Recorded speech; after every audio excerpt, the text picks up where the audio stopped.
Match, Penn FC vs Charleston Battery Date, Saturday, April 21. Time, 7 p.m. Eastern, 6 p.m. Central, 4 p.m. Pacific, 11 p.m.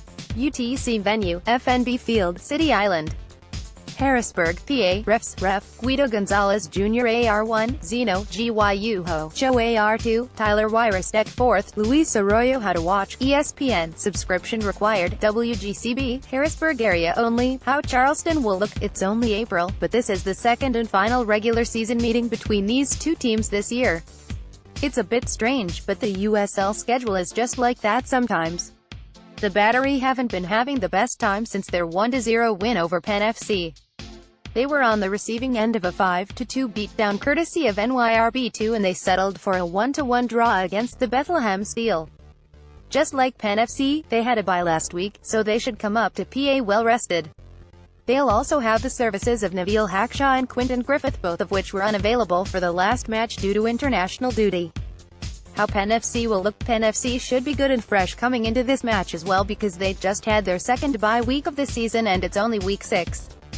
Hopefully that extra time off has allowed the team to continue to build chemistry with their new additions and help make their attack run smoother.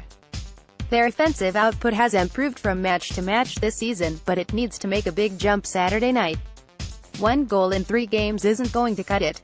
One interesting piece of trivia that came up during research was that Penn FC hasn't beaten Charleston since July of 2014. You know, back when the USL was 14 teams, and one of them was Orlando City SC. The City Islanders won that game 4-1, and the goal scorers were Jimmy McLaughlin, Jose Barrel, Morgan Langley, and Matt Bonner.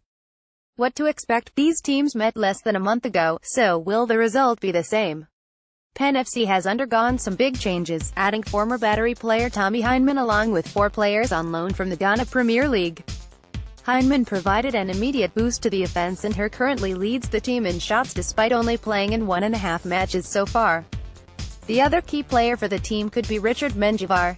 He leads the team with 5 chances created, even though he only started in the match against ATLUTD2. With these changes, I'm not expecting another defensive struggle. Penn FC has had much more practice time, and that should help them to be more focused and effective than they were when they traveled to Charleston. After all, they didn't even put a shot on goal in that match. Charleston's main goal will be to crack the Penn FC defense. They only generated 2 shots on goal during the first matchup, but that was enough to get the win based on Penn FC's offensive struggles. They'll need a player like Ato Ulagara to step up again to get them on the board. Penn FC has adopted something of a bend but don't break philosophy when it comes to their defense. Goalkeeper Romu Picer has shown that he can make some beautiful saves when the situation calls for it, but he has also been fortunate enough to see some opposing players miss open shots when the defense has been beaten.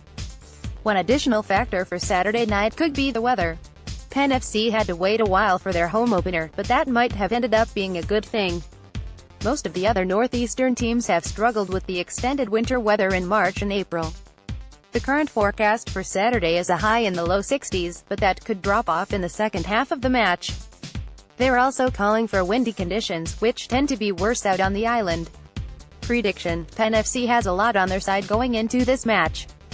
They're strong at home, Charleston has been poor on the road, and they've had extra time to help bring the team together. Charleston is a dangerous team, but they don't seem to have quite the same edge that they did last season. I think that Penn FC breaks their losing streak with a 2-1 victory over the Battery.